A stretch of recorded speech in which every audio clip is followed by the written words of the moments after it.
नमस्कार साथियों। तो आज है 13 अगस्त 2025। बाजार की सेंटीमेंट आज काफी बढ़िया था, जहां पे निफ्टी 50 क्लोजिंग दिया 24,600 को ब्रेक करके 24,619 पॉइंट पे लगभग 0.54% तेजी के साथ। अब सबसे बड़ा सवाल कि सर कल क्या होगा। कल मतलब बृहस्पतिवार, मतलब निफ्टी 50 की वीकली एक्सपायरी, ऊपर से जियोपॉलिटिकल इशू, ऊपर से कल दोस्तों इस हफ्तों की आखिरी ट्रेडिंग सेशन भी है।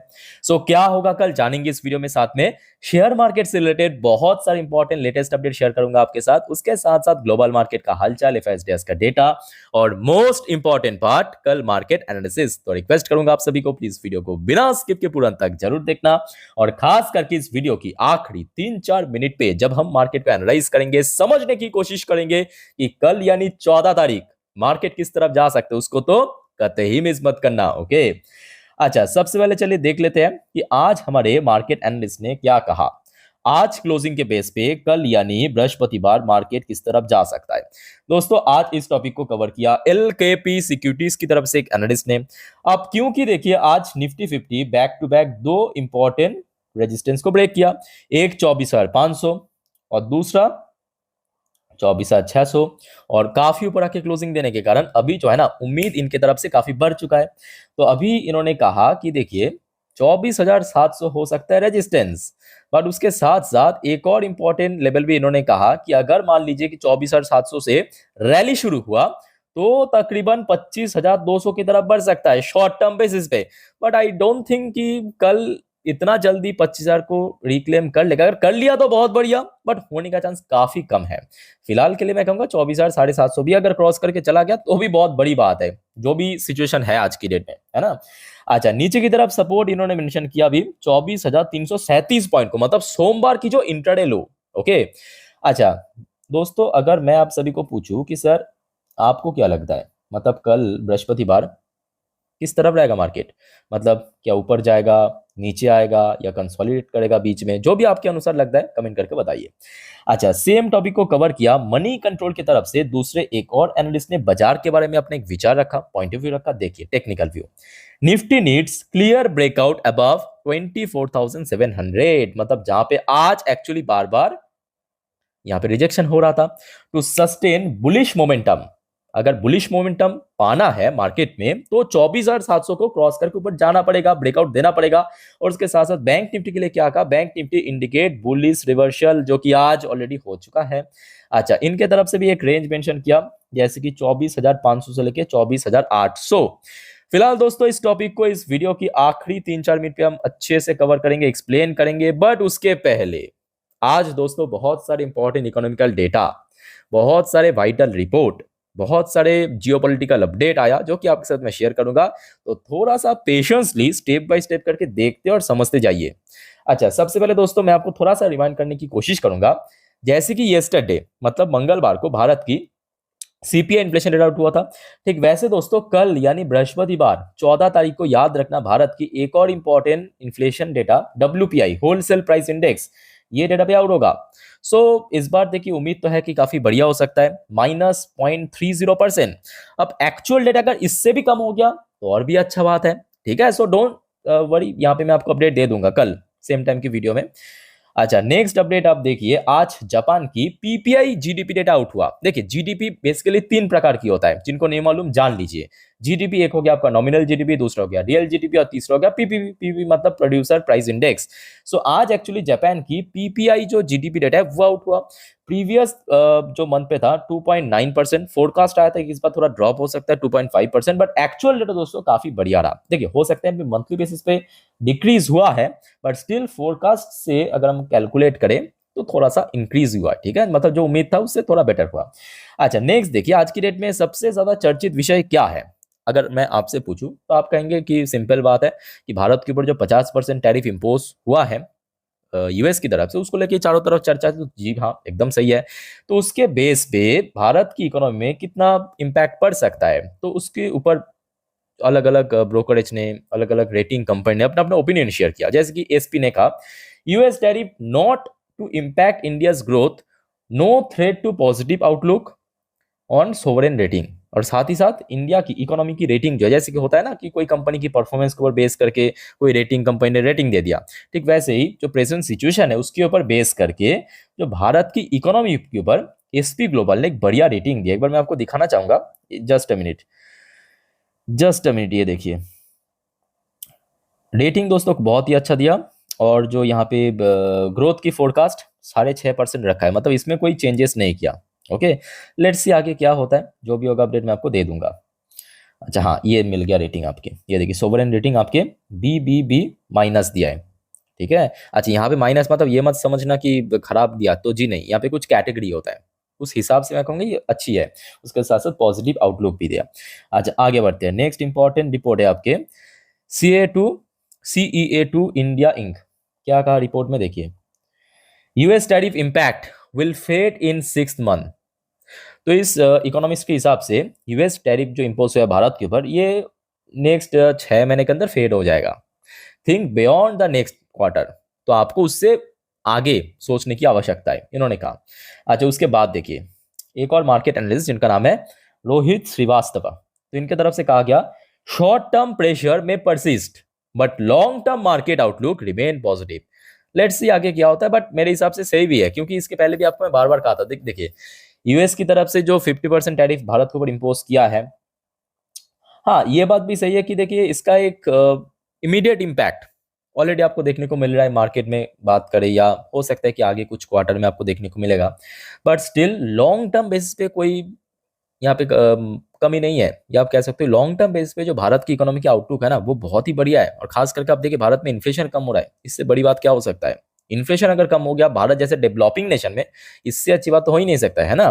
अच्छा उसके बाद देखिए एक और इंपॉर्टेंट रिपोर्ट, ये देखिए analyst trim financial 26 CPI forecast. जो एनालिस्ट के हिसाब से ये जो फाइनेंशियल 26 चल रहा है, इसमें सीपीआई की फोरकास्ट 2.7% किया आफ्टर जुलाई प्रिंट। जुलाई पे तो हमने देखा इस बार 1.5% के आसपास पहुंच गया, इतना कम हो गया। में अंडरशूट आरबीआई एस्टिमेट, मतलब आरबीआई की जो एस्टिमेट आया है, फोरकास्ट है, उससे भी कम हो सकता है भारत की सीपीआई डेटा, है ना। तो मतलब भारत की जो कोर डेटा है यानी मैक्रो डेटा, उसमें कोई कमी नहीं है, वो बहुत बढ़िया हो रहा है।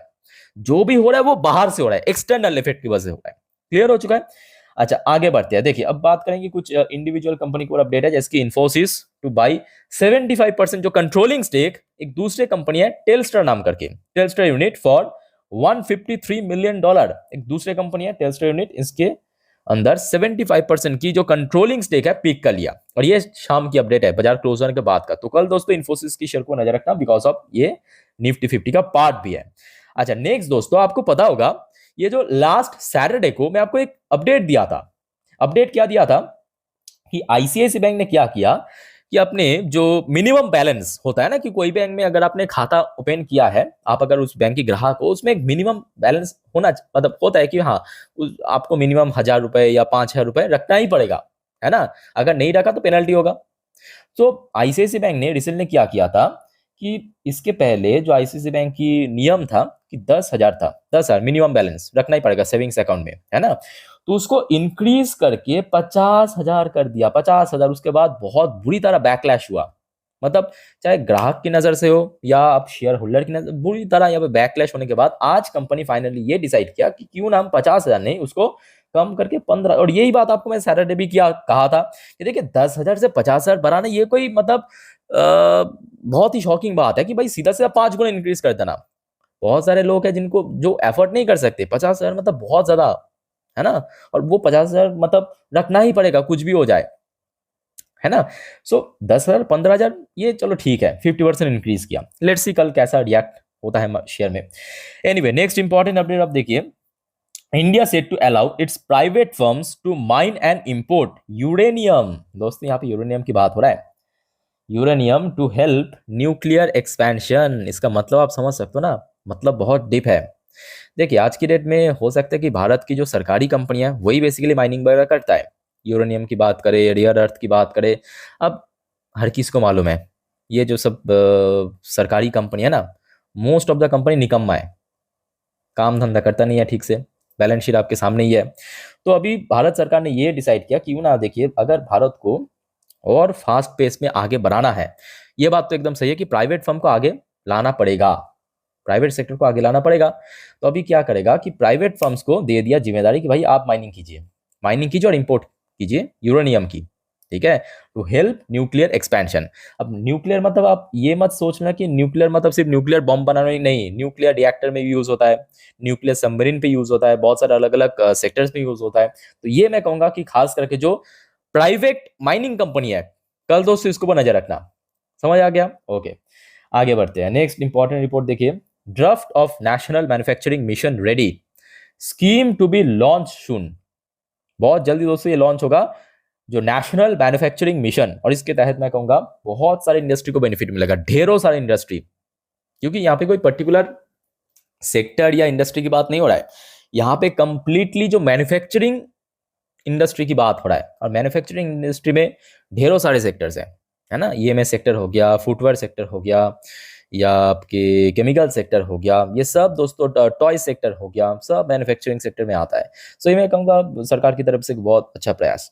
अच्छा, नेक्स्ट देखिए, एक और इंपॉर्टेंट रिपोर्ट है आपके, India's exposure to Russian oil disruption limited to $5 billion, global economy face major risk. देखिए ये बात तो सही है कि देखिए भारत अगर रशिया से सस्ता प्राइस में ऑयल परचेस नहीं किया तो भारत की जो कंपनीज है अभी तक खरीद रहा था उनको थोड़ा सा तो झटका लग सकता है, बिकॉज आप समझ सकते हो मार्जिन इशू बन सकता है, क्योंकि अभी जो ग्लोबल मार्केट में ऑयल प्राइस है उसी रेंज पे खरीदना पड़ेगा। पर उसके साथ साथ ये बात भी सही है कि भारत जैसे कि सस्ता तेल खरीदने के साथ साथ जो इकोनॉमी में जो तेल की बैलेंस है, मतलब तेल की प्राइस स्पाइक नहीं कर रहा था, उसको भी मैनेज कर रहा था, वहां पे अभी थोड़ा बहुत इशू हो सकता है ना, रिपोर्ट के अनुसार।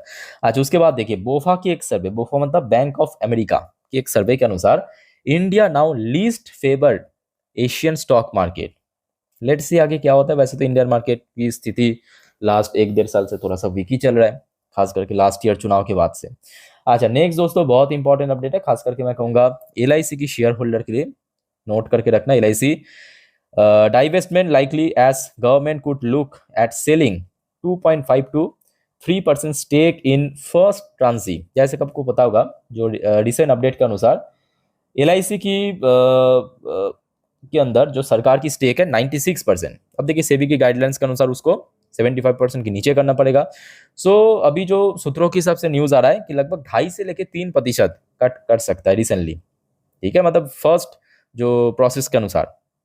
लेट्स सी कब होता है, बट कौन से रूट में होगा वो मैटर करेगा, वही डिपेंड करेगा कि कितने डिस्काउंटेड वैल्यूएशन में ये होगा। अच्छा, नेक्स्ट दोस्तों चलिए कुछ जियोपॉलिटिकल अपडेट को लेके चलता हूँ। जैसे कि ये देखिए आज सुबह की अपडेट ऑलरेडी मैं आपको आज दिन की फर्स्ट वीडियो में शेयर कर चुका हूँ कि भारत के प्रधानमंत्री Modi ji likely to visit New York. Purpose क्या है, यूएनजीए की एक सेशन है नेक्स्ट मंथ पे, ठीक है, तो वहां पे जाके सुनने को आ रहा है कि प्रेसिडेंट ट्रम्प उनके साथ साइडलाइन में एक बातचीत भी होगा, मतलब एक छोटा सा मीटिंग भी होगा। मेन मुद्दा रहेगा यही टैरिफ के ऊपर। लेट्स सी आगे क्या होता है। उसके पहले अगर सुलझ गया मामला, आई थिंक बढ़िया है। अच्छा, उसके बाद दोस्तों एक बहुत ही शॉकिंग अपडेट, पहले आप न्यूज़ को समझिए उसके बाद मैं आपको बताऊंगा, पहले आप न्यूज़ को देखिए। Trump slam Goldman Sachs. देखिए गोल्डमैन सैच बेसिकली एक बहुत बड़े फंड कंपनी है, इसके साथ साथ गोल्डमैन सैच एक ब्रोकरेज फर्म भी है, उसके साथ साथ एक रेटिंग कंपनी भी है। अलग अलग समय अपने आई थिंक सुना होगा कि गोल्डमैन सैच ने उस फलाना कंपनी को कुछ एक रेटिंग दिया, एबीसी कंपनी को कोई दूसरा रेटिंग दिया, ऐसे सुना होगा। तो डोनाल्ड ट्रम्प ने अब क्या किया, गोल्डमैन सैच को क्रिटिसाइज करके कहा कि CO over bad prediction on tariff impact, साथ में ये धमकी दी है कि I think David should get a new economist. दोस्तों इसका मतलब आप समझ पा रहे हो, लेट मी एक्सप्लेन।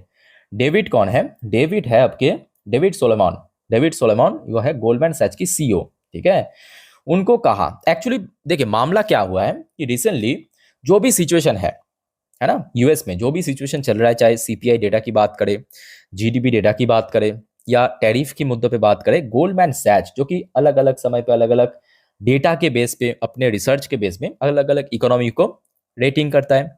तो एक्चुअली रिसेंटली क्या किया, गोल्डमैन सैच ने अपने रेटिंग में यूएस को दोस्तों एक खराब रेटिंग दिया।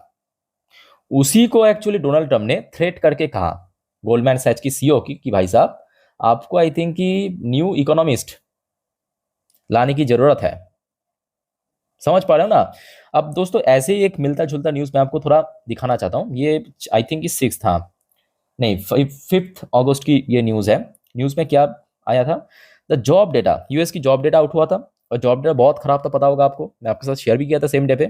The job data revision that cost US government statistician her job, मतलब समझ सकते हो ना, ये जो यूएस की जो जॉब डेटा आउट होता है ना, उसको कुछ ना कुछ डिपार्टमेंट से आउट होता है ना, तो उस डिपार्टमेंट की जो हेड ऑफ द डिपार्टमेंट था, उनको जॉब से निकाल दिया। उसका रीजन क्या था? क्योंकि जॉब डेटा बहुत खराब निकाला गया था। अब देखिए, ये थोड़ी ना किसी के हाथ में जो डेटा आएगा वही तो निकलेगा। अब आपको लग सकता है कि भाई चाइना में डेमोक्रेसी खतरे में है, नॉर्थ कोरिया में खतरे में है, भाई अभी यूएस में खतरे में चल रहा है। आप इस चीज को ऑब्जर्व करने की कोशिश कीजिए और आपका क्या पॉइंट ऑफ व्यू है कमेंट करके बताइए। गोल्डमैन सैच एक इंडिपेंडेंट कंपनी है, इंडिपेंडेंट प्राइवेट फर्म है, उसको ही मतलब समझ सकते हो ना, मतलब खुद की रिसर्च, खुद की डेटा ऊपर बेस करके कुछ कहे तो अभी यहाँ पे तानाशाही चल रहा है।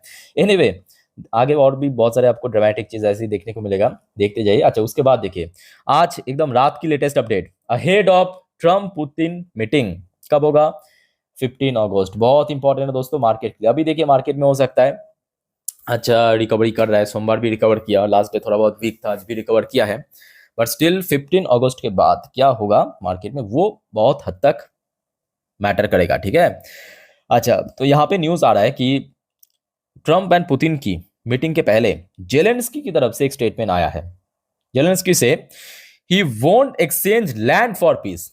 तो मतलब दोस्तों इतना 80% कंफर्म होके चलिए, इतना आप 80% कंफर्म होके चलिए कि ये जो वॉर है ये अभी तो रुकने वाला नहीं है, क्योंकि पुतिन की जो कंडीशन है वो अगर फुलफिल हुआ तभी रुकेगा।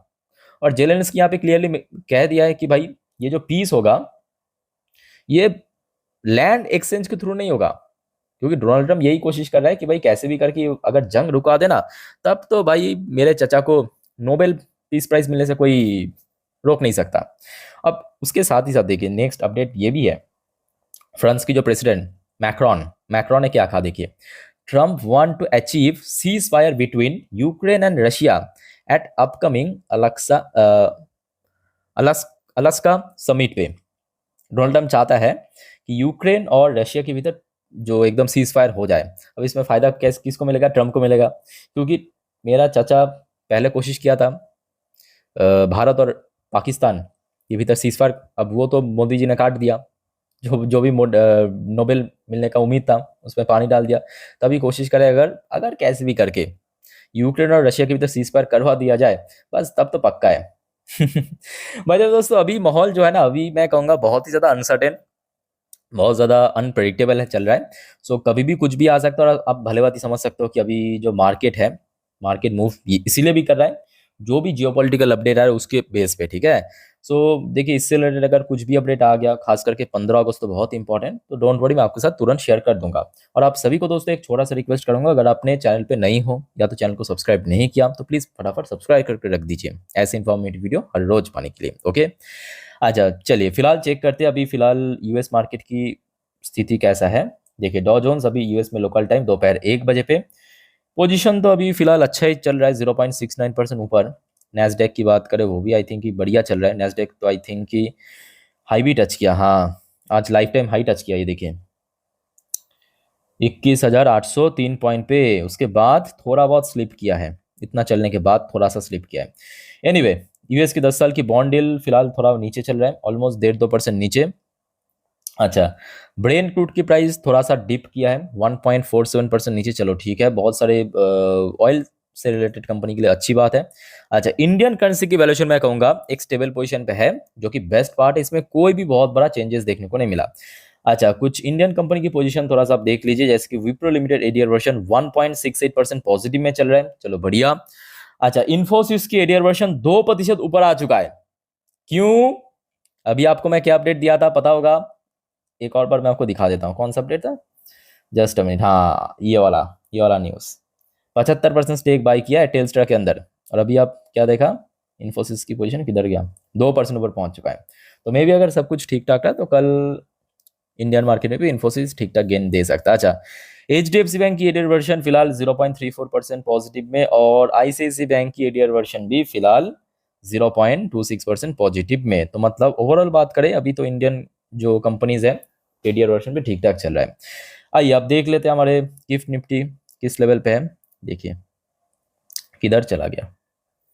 हाँ ये देखिए फिलहाल गिफ्ट निफ्टी की पोजीशन 24,694 पॉइंट पे, मतलब आज जहाँ पे निफ्टी क्लोजिंग दिया है उससे काफ़ी ऊपर है। कितना होगा लगभग रफली कैलकुलेट करें तो 75 पॉइंट है ना। तो 75 पॉइंट फिलहाल ऊपर चल रहा है। अब देखिए ये जो मैं आपको डेटा दिखा रहा हूँ, मेरे बात को गौर से सुनना, ये जो मैं आपको अपडेट दिखा रहा हूँ ये अभी का अपडेट है। अभी ये रात की 10:30 की वीडियो में रिकॉर्ड कर रहा हूँ, अभी का अपडेट है ठीक है। देखिए एक दो घंटा बाद कुछ और भी माहौल बन सकता है, क्योंकि आज की डेट में कुछ गारंटी नहीं है, बिल्कुल ही अनप्रेडिक्टेबल बन चुका है मार्केट ठीक है। सो हर समय दोस्तों अलर्ट रहना, कभी भी न्यूज आ सकता है, अपडेट मैं आपको तुरंत दे दूंगा। अच्छा अब आइए थोड़ा सा देख लेते हैं आज एफएसडीएस के द्वारा कैसा कारोबार देखने को मिला इंडियन मार्केट में। वैसे तो एक्सपेक्टेड यही था, एफएस ने सेल करेगा, वैसा ही हुआ। एफएस ने टोटल 3,644 करोड़ की शेयर सेल किया। 3,644 ये एफएस की सेलिंग था। बैक टू बैक आउटफ्लो हो रहा है और डीआईएस ने आज काफी तगड़ा बाई किया, बट डीआईएस की बाइंग से एफएस की बाइंग बहुत ज्यादा मायने रखता है ना। सो आज डीआईएस ने बाई किया 5,623 करोड़ की शेयर। तो ये आज एफएसडीएस की एक्टिविटीज था। अच्छा बाकी बात करें, देखिए TA35 आज पॉजिटिव में क्लोजिंग दिया 1.75% ऊपर। अब चलिए दोस्तों मैं आपको मार्केट एनालिसिस वाला पार्ट के ऊपर लेके चलता हूँ। कर लिया निफ्टी 50 की लास्ट 3 महीने की कैंडलस्टिक चार्ट पैटर्न। अब जो बात मैं आपको बताने जा रहा हूँ बहुत ही ध्यान से सुनना, अच्छे से ऑब्जर्व करना हर एक पॉइंट को, हर एक नंबर को। और उसके पहले दोस्तों आप सभी को मैं रिक्वेस्ट करूंगा, अगर आपको वीडियो अभी तक अच्छा लगा, इन्फॉर्मेटिव लगा, प्लीज वीडियो को लाइक करना और प्लीज दोस्तों चैनल को सब्सक्राइब करके जरूर रखना ऐसे इन्फॉर्मेटिव वीडियो हर रोज पाने के लिए। देखिए अगर आप सब्सक्राइब नहीं करेंगे तो आपके पास नहीं पहुंचेगा नोटिफिकेशन, है ना। सो चैनल को सब्सक्राइब करके जरूर रखना, एकदम ही फ्री है। अच्छा कल सुबह सुबह एक बार बस इंडियन मार्केट ओपन होने से पहले डॉ जोन्स एंड नैस्डैक की फ्यूचर को ट्रैक कर लेना, ताकि ग्लोबल मार्केट किस तरफ है थोड़ा बहुत आपको एस्टिमेट मिल जाएगा ठीक है। अच्छा दूसरा बहुत इंपॉर्टेंट, कुछ इंपॉर्टेंट सेक्टर्स, बैंक निफ्टी हो गया, आईटी सेक्टर हो गया, फिलहाल तो यूएस मार्केट काफ़ी अच्छी मूड में है, आईटी सेक्टर हो गया। अच्छा मेटल एंड माइनिंग सेक्टर याद रखना, मेटल एंड माइनिंग सेक्टर कल के लिए बहुत वाइटल है, इसको नजर रखना। और याद रखना ऑयल सेक्टर, ऑयल प्राइस अभी काफ़ी नीचे आ चुका है ठीक है। और दोस्तों आप में से कोई अगर इंस्टाग्राम में हो तो मुझे प्लीज़ फॉलो करके रखना, मेरे इंस्टाग्राम हैंडल की लिंक आपको नीचे डिस्क्रिप्शन बॉक्स में मिल जाएगा। बिकॉज देखिए अगर मिड नाइट पे कुछ न्यूज़ आ गया या अर्ली मॉर्निंग पे कुछ न्यूज़ आ गया तो मैं आपको तुरंत इंस्टा स्टोरी में डाल के दे दूंगा, डोंट वरी ठीक है। तो वहाँ पे अगर आप मेरे साथ कनेक्टेड है तो वहाँ पे तुरंत मिल जाएगा, और बाकी बाद में आपको मैं वीडियो में भी दे दूंगा। अच्छा सबसे पहले आप देखिए ये हो गया आपका एक दिन की चार्ट पैटर्न, मतलब एक एक कैंडल एक एक दिन को रिप्रेजेंट कर रहा है। तो जैसे कि आपको मैं लास्ट डे क्या कहा था 24,500 वाइटल लेवल, सो आज आपको मैं कहूंगा कल के लिए मतलब 14 तारीख के लिए 24,600 वाइटल लेवल है, इसको होल्ड करना जरूरी है। कौन सा लेवल 24,600, इसको होल्ड करना जरूरी है। मान लीजिए कि होल्ड कर गया, मान लीजिए कि होल्ड कर गया तो ऊपर की तरफ कहां तक जा सकता है। तो दोस्तों यहाँ पे अगर आप देखेंगे गौर से एक दिन की चार्ट पैटर्न पे, तो यहाँ पे आपको एक ब्लू कलर की लाइन दिख रहा है, दिख रहा है ना, जो एकदम शार्पली नीचे की तरफ मूव कर रहा है।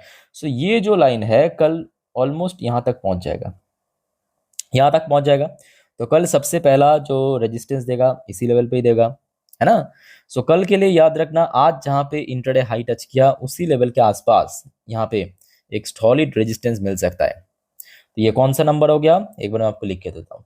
ये हो गया आपका 24,690 से लेके 700, ठीक है। ये हो गया ऊपर की तरफ रेजिस्टेंस। तो कल अगर इस रेजिस्टेंस को ब्रेक करके ऊपर पहुंच गया तो कहीं ना कहीं ऊपर की तरफ बढ़ सकता है 800 850, अदरवाइज इस रेंज के आसपास थोड़ा स्ट्रगल भी कर सकता है ठीक है।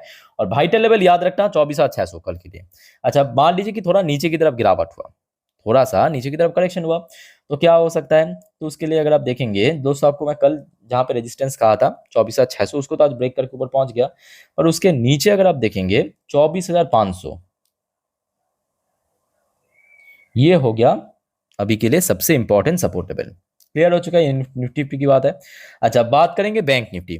Bank Nifty last 5 trading session पे एक ही जगह पे फंसा पड़ा है। ये बृहस्पतिवार लास्ट ईयर की, ये शुक्रवार, ये लास्ट वीक सोमवार इस हफ्तों की, ये मंगलवार और ये आज की कैंडल। 5 दिन पे आपको एक कॉमन चीज नजर आएगा, कौन सा, नीचे की तरफ सपोर्ट है 55,000,